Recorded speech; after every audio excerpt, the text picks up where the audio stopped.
कितनी जोर की बारिश हो रही है। वैसे घनश्याम भाई, हमारे भाग्य ने हमारा साथ दिया। जरा देखो तो हमारी फसल कितनी अच्छी हुई है। हाँ भाई, फसल तो अच्छी है, लेकिन ये फसल हमारे भाग्य की वजह से नहीं बल्कि हमारे कर्म का फल है।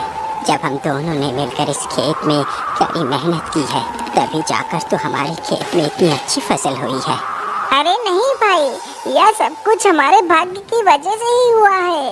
यदि हमारे भाग्य में यह अच्छी फसल नहीं लिखी होती तो हमें कभी भी नहीं मिलती।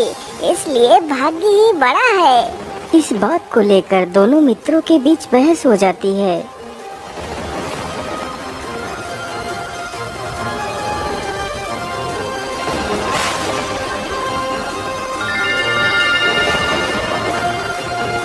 अरे क्या बात है भाई, आप दोनों आपस में ही क्यों लड़ रहे हैं? अरे देखिए ना मन्ना भाई, ये मेरा मित्र शामू कहता है कि भाग्य सबसे बड़ा होता है, जबकि मेरा कहना है कि जब तक इंसान कर्म नहीं करेगा तब तक कुछ भी नहीं हो सकता। इसीलिए कर्म ही बड़ा है। बात तो सही है। यदि कोई वस्तु इंसान के भाग्य में ना हो तो वह नहीं मिल सकती, लेकिन बिना कर्म किए भी तो कुछ भी प्राप्त नहीं होता। अरे भाई, आप दोनों की बहस उचित है, लेकिन इसका फैसला कर पाना बड़ा ही मुश्किल है। इसलिए आप दोनों को महाराज के पास जाना चाहिए, वही इसका फैसला कर सकते हैं। उस व्यक्ति की बात सुनकर दोनों मित्र राजमहल में पहुंच जाते हैं। बोलिए, आप लोगों की क्या समस्या है? आप दोनों राज्यसभा में क्यों आए हैं? महाराज, मेरा नाम घनश्याम है और ये मेरा मित्र शामू है। हम दोनों आपसे एक सवाल का जवाब जानना चाहते हैं। हाँ हाँ, क्यों नहीं युवक, पूछो, तुम दोनों कौन से सवाल का जवाब जानना चाहते हो? महाराज, मेरा कहना है कि कर्म बड़ा है, लेकिन मेरा मित्र का कहना है कि भाग्य बड़ा है। अब आप ही बताइए महाराज कि क्या बड़ा है? बात तो सही है, यदि इंसान कर्म ना करे तो उसे कुछ भी प्राप्त नहीं हो सकता, और यदि इंसान के भाग्य में कोई वस्तु लिखी है तो वो उसे जरूर मिलती है। इसीलिए इस विषय पर तो कोई भी निर्णय लेना उचित नहीं होगा। क्या हुआ महाराज, आप कोई जवाब क्यों नहीं दे रहे? युवक, इस प्रश्न का उत्तर देना इतना भी आसान नहीं है जितना कि आप समझ रहे हैं, लेकिन आप चिंता ना करें, मैं इसका जवाब अवश्य दूंगा, लेकिन अभी नहीं। इसके लिए मुझे 1 महीने की मोहलत चाहिए। ठीक है महाराज, यदि ऐसी बात है तो फिर हम दोनों 1 महीने बाद ही आएंगे। इतना कहकर दोनों मित्र वहां से चले जाते हैं।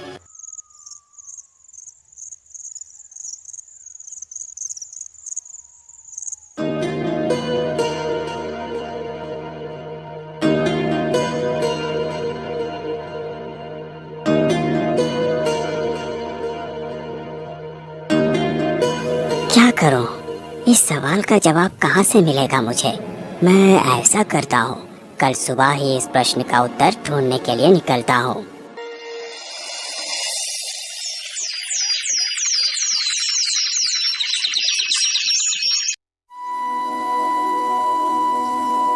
अगली सुबह होते ही राजा अपना वेश बदलकर प्रश्न का उत्तर ढूंढने के लिए निकल पड़ता है।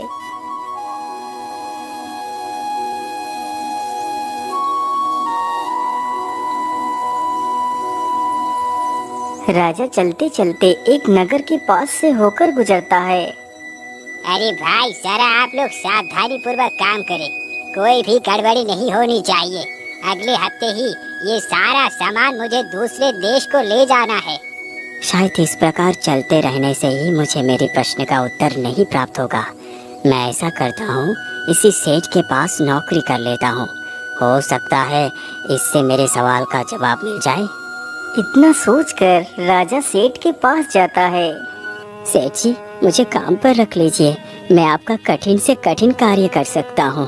ठीक है, मैं तुम्हें काम पर जरूर रख लूँगा, लेकिन तुम्हारे अंदर ऐसी क्या विशेषता है कि मैं तुम्हें काम पर रखूं? सेठ जी, मेरे अंदर यही विशेषता है कि जो कोई कार्य कोई नहीं कर सकता, वो कार्य मैं कर सकता हूँ। मैं आपके मुश्किल समय में बहुत काम आऊँगा। तो फिर ठीक है युवक, मैं तुम्हें प्रत्येक दिन 5 सोने की मोहरें दूंगा। मुझे मंजूर है सेठ जी। बहुत अच्छी बात है, तुम आज से ही हमारे पास काम पर लग जाओ। इतना सुनते ही राजा भी उन बोरियों को उठाने लगता है। युवक, तुम तो बड़े ही मेहनती लगते हो। जिस बोरी को 2 लोग मिलकर उठाते हैं, तुम उसे अकेले ही उठा कर ले आ रहे हो। वाह वाह, बहुत बढ़िया। राजा को काम करते करते लगभग शाम होने वाली थी। अरे रुक जाओ युवक, क्या सारा कार्य आज ही कर डालोगे? मैं तुमसे बहुत प्रसन्न हुआ। वैसे तुम्हारा नाम क्या है? सेठ जी, मेरा नाम विक्रम है। अच्छा ठीक है विक्रम, ये लो तुम्हारी आज की मजदूरी, और कल से तुम सुबह समय से आ जाना, ठीक है?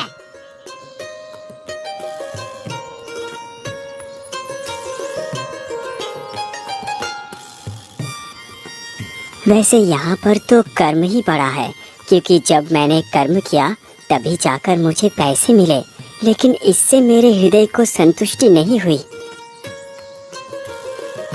ये सारी बातें सोचते सोचते राजा एक ढाबे के पास से गुजरता है।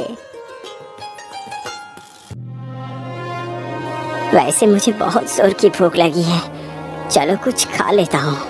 इतना कहकर राजा उस ढाबे से उन 5 सिक्कों से एक खाने की थाली खरीदता है। मेहनत करने के बाद तो भूख भी कितनी जोर की लगती है। चलो मैं जल्दी से खाना खाकर कहीं रुकने का इंतजाम करता हूँ। अरे बेटा, जरा मेरी बात सुनो। अरे क्या बात है बूढ़े बाबा? बेटा, मैंने 2 दिनों से कुछ भी नहीं खाया, क्या तुम मुझे कुछ खाना खिला सकते हो? हाँ हाँ बाबा, क्यों नहीं, आप ये सारा खाना खा लीजिए। इतना बोलकर राजा उस खाने की थाली को उस बुढ़े व्यक्ति को दे देता है। वाह बेटा वाह, तुम तो वाकई कितने महान हो। तुमने इस खाने को खुद ना खाकर मुझे दे दिया। जीते रहो बेटा, जीते रहो। इतना बोलकर वह बूढ़ा व्यक्ति उस खाने को लेकर वहाँ से चला जाता है। वैसे उस खाने को मैंने अपनी मेहनत के पैसे से खरीदा था, लेकिन वो खाना मेरे भाग्य में नहीं था, इसीलिए मुझे नहीं मिला। ये हिसाब से तो भाग्य बड़ा हुआ।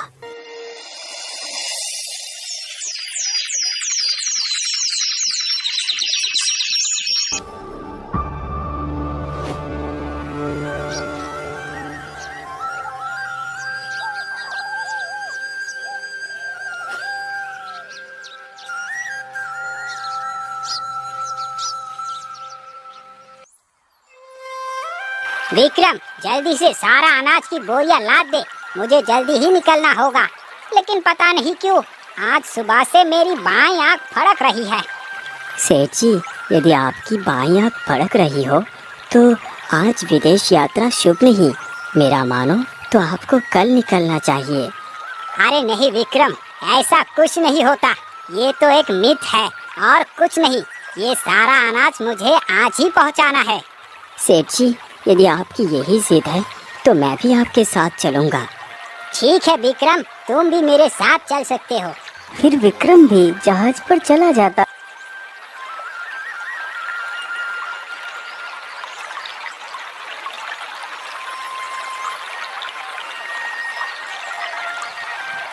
जहाज चलते चलते समुद्र की गहराइयों में पहुंच जाता है।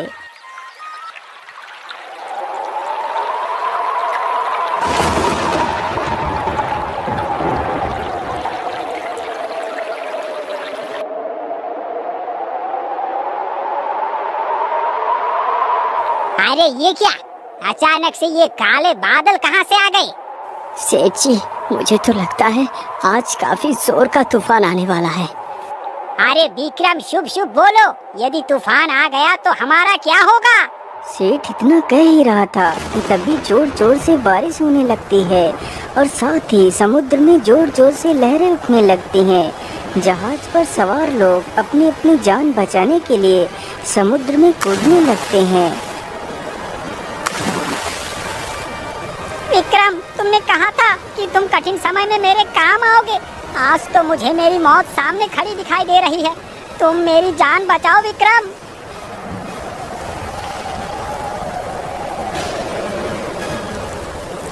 सेठ जी, आप चिंता न करिए, आप इस लकड़ी के एक सिरे को पकड़ लीजिए। अब यहाँ से बचने का सिर्फ यही एक उपाय है। सेठ तुरंत ही उस लकड़ी के दूसरे सिरे को पकड़कर समुद्र में कूद जाता है।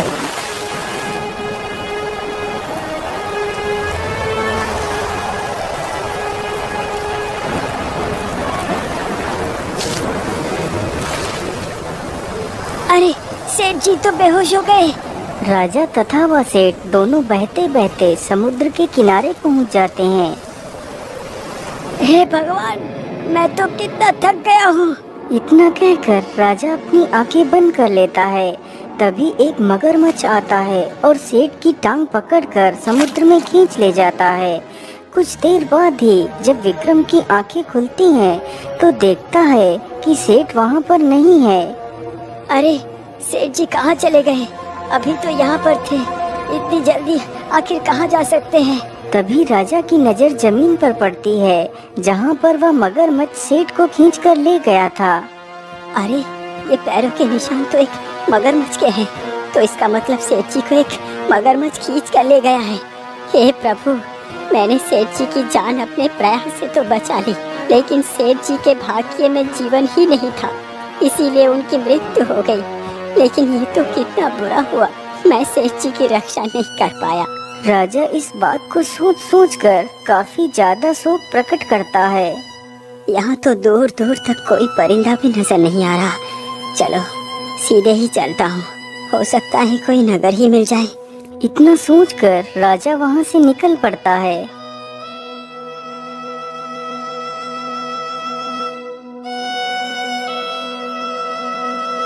राजा चलते चलते एक राज्य में पहुंचता है जहाँ की राजकुमारी की यह जिद थी कि वह विवाह करेगी तो सिर्फ विक्रमादित्य से ही करेगी, अन्यथा पूरे जीवन कुंवारी ही रहेगी। अरे भाई, ये राज्य कौन सा है? भैया, यह मंगोलिया राज्य है। लेकिन आप कौन हो भाई? अरे भाई, मैं धारा नगरी का राजा विक्रमादित्य हूँ। तुम विक्रमादित्य हो? ये कैसा मजाक है? मैंने भी विक्रमादित्य के साहस और पराक्रम के बहुत से किस्से सुने हैं। तुम तो विक्रमादित्य नहीं हो सकते। उस व्यक्ति की यह बात सुनकर विक्रम अपनी कहानी उस व्यक्ति को बताता है। कहानी सुनकर व्यक्ति हैरान ही रह जाता है। महाराज, हमारे राज्य की राजकुमारी ने यह प्रण लिया है कि वह अपना विवाह सिर्फ आपके साथ ही करेंगी, अन्यथा पूरे जीवन कुंवारी ही रहेंगी। चलिए महाराज, हमारे साथ राजमहल को चलिए। ठीक है भाई, मुझे अपनी राजकुमारी के महल में ले चलो। वह युवक जल्दी ही राजा विक्रमादित्य को अपने राजा के पास ले जाता है।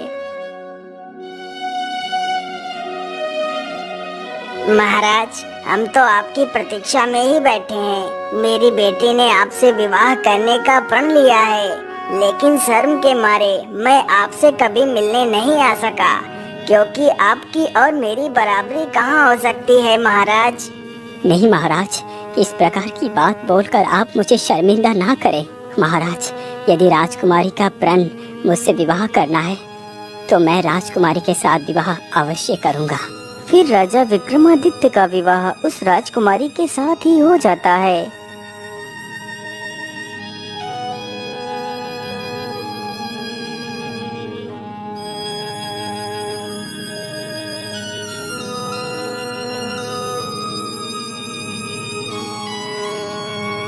अच्छा महाराज, अब आप मुझे जाने की अनुमति दें। फिर वह दोनों पति पत्नी पैदल ही अपने राज्य के लिए निकल पड़ते हैं। दोनों चलते चलते एक जंगल से होकर गुजरते हैं।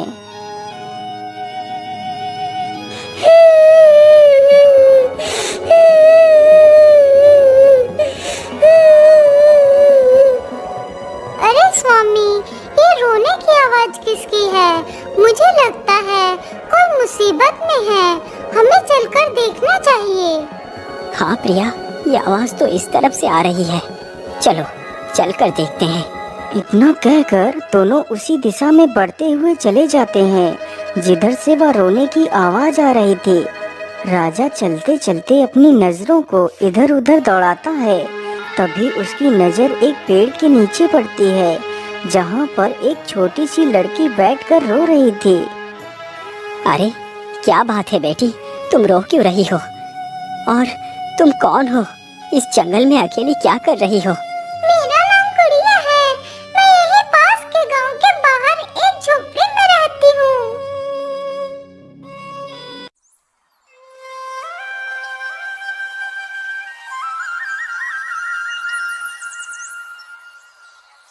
अरे बेटी गुड़िया, अब हम लोग काम पर जा रहे हैं।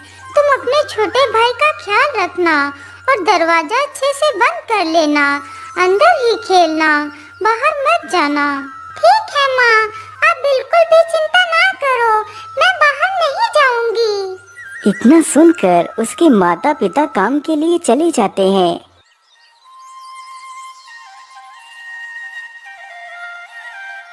अरे वाह, बाहर तो कितना सुंदर दृश्य है। जरा देखो तो उन प्यारे तितलियों को, कितनी आकर्षक लग रही हैं।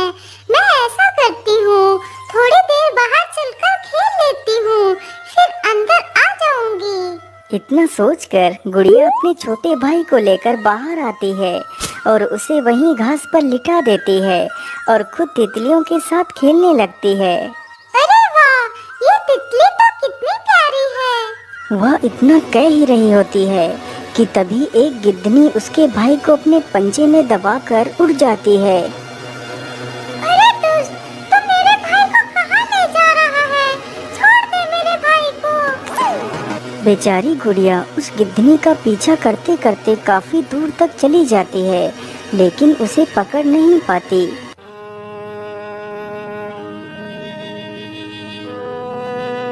हे भगवान, अब मैं अपने माता पिता को क्या जवाब दूंगी? मेरे भाई को तो वह दुष्ट गिद्ध उठा ले गया।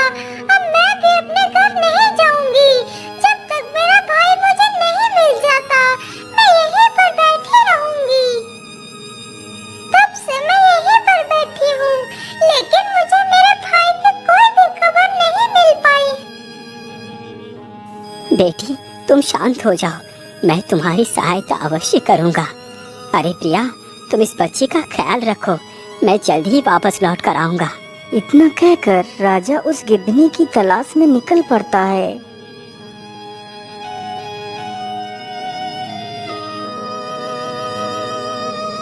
राजा चलते चलते काफी दूर निकल जाता है।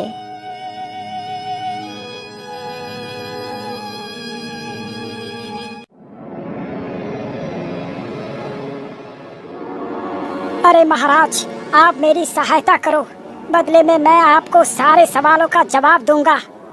अरे ये किसकी आवाज़ है, जबकि आसपास तो कोई भी नहीं है? महाराज नीचे देखिए, नीचे मैं एक चूहा हूँ। अरे चूहा, मैं तुम्हारी क्या मदद कर सकता हूँ? महाराज अब मैं बूढ़ा हो चुका हूँ, जिसकी वजह से मैं ढंग से चल भी नहीं पाता। मैं कई दिनों से भूखा हूँ। मैं इस पेड़ पर चढ़ने की कोशिश करते करते थक गया हूँ, लेकिन चढ़ नहीं पाया। यदि तुम मेरे लिए इस पेड़ से कुछ फल तोड़ दो तो मैं आपको उस गिद्धनी के सारे राज बता सकता हूँ। राजा ने जैसे ही चूहे के मुख से उस गिद्धनी का नाम सुना तो वह चौंक ही जाता है। अच्छा ठीक है चूहा, मैं तुम्हारे लिए फल अवश्य तोड़ दूंगा। इतना बोलकर राजा उस पेड़ से कुछ फल तोड़कर चूहे को देता है। अब बताओ चूहे, वो गिद्धनी कहाँ पर है? महाराज वो कोई गिद्धनी नहीं, बल्कि वो एक आदमखोर डायन है जो मनुष्यों को शिकार कर उन्हें उबाल कर खा जाती है। उससे साधारण इंसान जीत नहीं सकता। चूहा, यदि तुम उस डायन के बारे में इतना सब कुछ जानती हो तो फिर ये भी अवश्य जानते होगे कि उसका अंत कैसे होगा। हाँ महाराज, मैं ये भी जानता हूँ कि उसका अंत कैसे होगा। तो फिर बताओ मुझे, उसका अंत कैसे होगा? महाराज उसका अंत करना इतना आसान नहीं। आपसे पहले एक और राजा ने उस डायन को मारने की कोशिश की थी, लेकिन वो असफल रहे, तो उस डायन ने उस राजा को भी मार कर खा लिया। चूहा, तुम मेरे प्राणों की चिंता ना करो, तुम बस मुझे उस डायन को मारने का उपाय बताओ। तो फिर ठीक है, सुनो महाराज, आपको चिल्का नदी से उस चमत्कारी पत्थर को ढूंढ कर लाना होगा। यदि आप उस पत्थर को ढूंढ कर ले आए तो ये समझो कि उस डायन की मौत निश्चित है। ठीक है चूहा, मैं तैयार हूँ, चलो मुझे उस नदी के पास ले चलो। क्षमा करिए महाराज, लेकिन मैं वहाँ तक नहीं जा सकता। बस मैं आपको वहाँ का रास्ता ही बता सकता हूँ। ठीक है चूहे, तुम मुझे वहाँ का रास्ता ही बता दो। महाराज, आप यहाँ से सीधे चले जाओ, पहाड़ी के उस तरफ ही वो नदी है। इतना सुनकर राजा उस पत्थर की तलाश में निकल पड़ता है।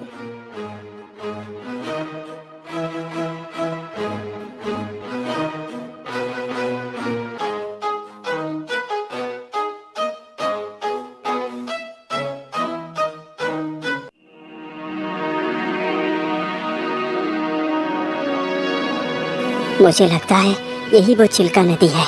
चलो जल्दी से इसके अंदर चलता हूँ।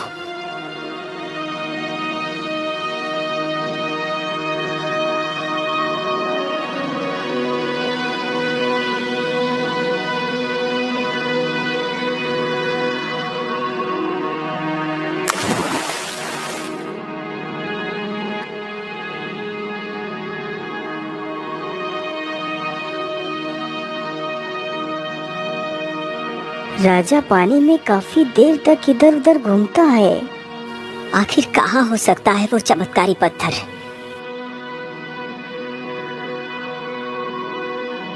अरे ये गुफा कैसी है? कहीं वो चमत्कारी पत्थर इसी गुफा में तो नहीं है? इतना बोलकर राजा उस गुफा के भीतर घुस जाता है।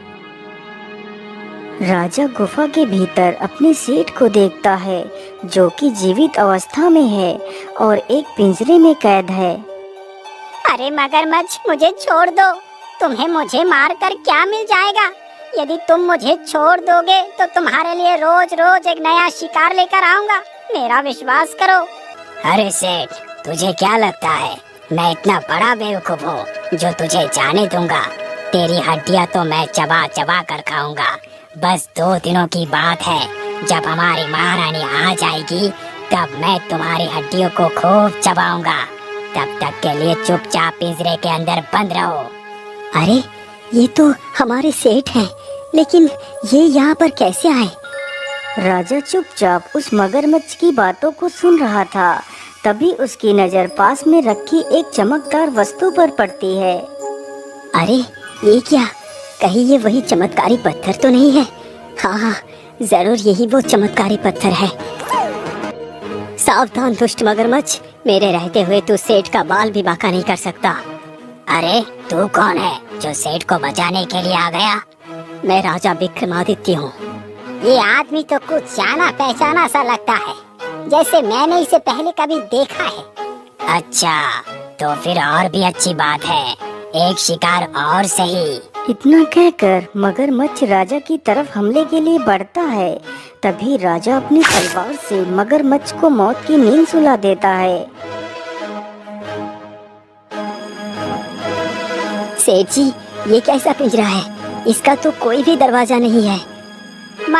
महाराज, ये जादुई पिंजरा है। इसकी चाबी वो चमत्कारी पत्थर है। यदि तुम उस पत्थर को उठाकर इस पिंजरे से स्पर्श कर दोगे तो ये पिंजरा गायब हो जाएगा और मैं आजाद हो जाऊंगा। इतना सुनते ही राजा उस पत्थर को उठाकर पिंजरे से स्पर्श कराता है। पत्थर के स्पर्श होते ही वह पिंजरा गायब हो जाता है। चलो सेठ जी, जल्दी से इस नदी के बाहर चलो। फिर वह दोनों जल्दी ही उस नदी से बाहर निकल आते हैं। महाराज, मेरी जान बचाने के लिए आपका बहुत बहुत धन्यवाद। सेठ जी, ये तो मेरा कर्तव्य था। वैसे महाराज, मेरा हृदय ऐसा क्यों कहता है कि मैं पहले भी आपसे मिल चुका हूँ, जबकि सत्य तो ये है कि मैं पहली बार आपसे मिल रहा हूँ। सेठ जी, मैं विक्रमादित्य हूँ, जिसने आपके घर में नौकरी की थी। फिर राजा अपनी सारी कहानी सेठ को सुनाता है। महाराज, मेरे धन्यवाद जो आप जैसे महान राजा के साथ समय बिताने का अवसर मिला। अच्छा सेठ जी, अब मैं चलता हूँ। अभी मुझे और भी जिम्मेदारियों को पूरा करना है। इतना कहकर राजा वापस उस चूहे से मिलने के लिए चल पड़ता है और सेठ वहाँ से अपने राज्य की ओर चला जाता है। शायद सेठ का जीवन अभी बाकी था, इसीलिए वो मौत के मुंह से भी बचकर बाहर आ गए, क्योंकि उनके भाग्य में अभी मौत नहीं लिखी थी। और यदि मैं कर्म करके यहाँ तक नहीं आता तो शायद सेठ को बचाना संभव नहीं होता। चूहा, मैं उस चमत्कारी पत्थर को ले आया हूँ। बताओ मुझे अब इस पत्थर का क्या करना है। महाराज, आप इस पत्थर को अपनी तलवार में समाहित कर इसे अपनी ताकत बना लो, जिससे एक ही बार में वो दुष्ट डायन परलोक को चली जाए। इतना सुनते ही राजा उस पत्थर को अपनी तलवार से स्पर्श कराता है तो वह चमकीला पत्थर उसी तलवार के अंदर समा जाता है। चूहे, अब तुम मुझे उस डायन तक पहुँचने का रास्ता बताओ। महाराज, आप यहाँ से सीधे दक्षिण दिशा की ओर चले जाइए। जंगल के बीच में एक झोपड़ी बनी है, उसी झोपड़ी में वो डायन रहती है। इतना सुनकर राजा वहाँ से निकल पड़ता।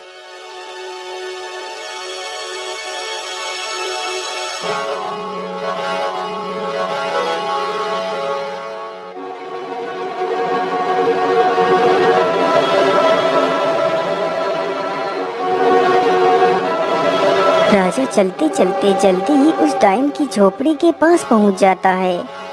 जरूर ये झोपड़ी उस डायन की ही होगी। अरे, इसके अंदर से तो बच्चे के रोने की आवाज आ रही है। इतना बोलकर राजा तुरंत ही झोपड़ी के भीतर जाकर देखता है तो वह बच्चा जमीन पर पड़ा हुआ रो रहा था। ओहो, इस दुष्ट बच्चे ने तो रो रो कर मेरा दिमाग ही खराब कर दिया है। बस थोड़ी देर और रुक जा, फिर तो रोने के लिए बचेगा ही नहीं। अरे, कढ़ाई में तो मैं मसाले डालना ही भूल गई। जरा मैं मसाले लेकर आती हूँ। इतना बोलकर वह डायन वहाँ से चली जाती है। मुझे लगता है डायन देर में आएगी। मैं बच्चे को उठाकर यहाँ से चला जाता हूँ, फिर आकर इस डायन से निपट लूंगा।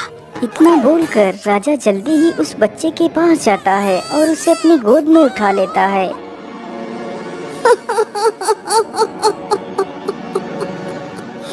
अरे दुष्ट राजा, तुझे क्या लगा तू मेरे न रहने पर मेरे शिकार को चुरा कर ले जा सकता है? तो ये तेरी बहुत बड़ी भूल है। अरे दुष्ट डायन, तुझे क्या लगता है मेरे रहते हुए तू इस बच्चे को नुकसान पहुंचा सकती है? तो ये तेरी भूल है। उसका भी फैसला अभी हो जाएगा, पहले मेरी वार से बच।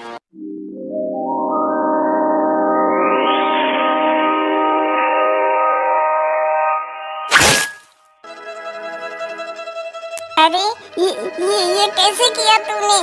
तू मेरे वार से बच कैसे गया?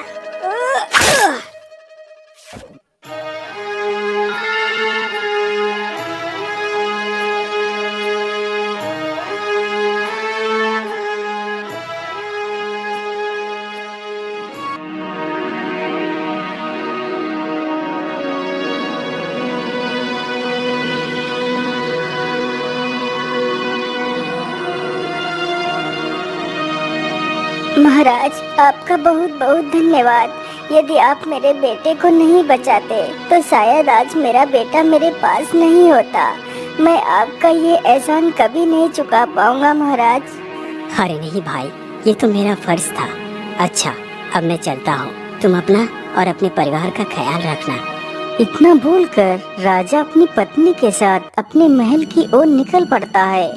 यदि देखा जाए तो यहाँ भी कर्म ही बड़ा है।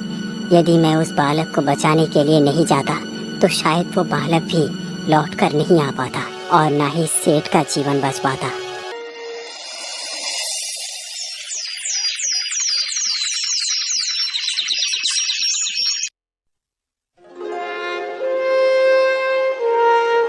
महाराज, आज 1 महीना पूरा हो चुका है। क्या आपको हमारे सवाल का जवाब मिला? हाँ युवक, मुझे तुम दोनों का प्रश्न का उत्तर मिल गया है। तो फिर बताइए ना महाराज, कर्म ही बड़ा है ना? नहीं घनश्याम, कर्म बड़ा नहीं है। तो फिर महाराज भाग्य ही बड़ा होगा। नहीं शामू, भाग्य भी बड़ा नहीं है। ये निर्णय करना कठिन है कि कर्म और भाग्य में से कौन बड़ा है। अभी तो ये कहा जा सकता है कि कर्म और भाग्य एक दूसरे के साथ जुड़े हैं और सदा साथ साथ ही चलते हैं। यदि मनुष्य कर्म ना करे तो फल नहीं मिलता और कर्म करे तो उसे सफलता अवश्य प्राप्त होती है। इसलिए कर्म के बिना भाग्य कुछ भी नहीं। आज हमें जो भी सौभाग्य प्राप्त हुआ है वो हमारे कर्मों का ही फल है। ऐसा कह सकते हैं कि भाग्य और कर्म दोनों एक दूसरे के ही पूरक हैं, लेकिन कर्म सबसे ज्यादा महत्वपूर्ण है।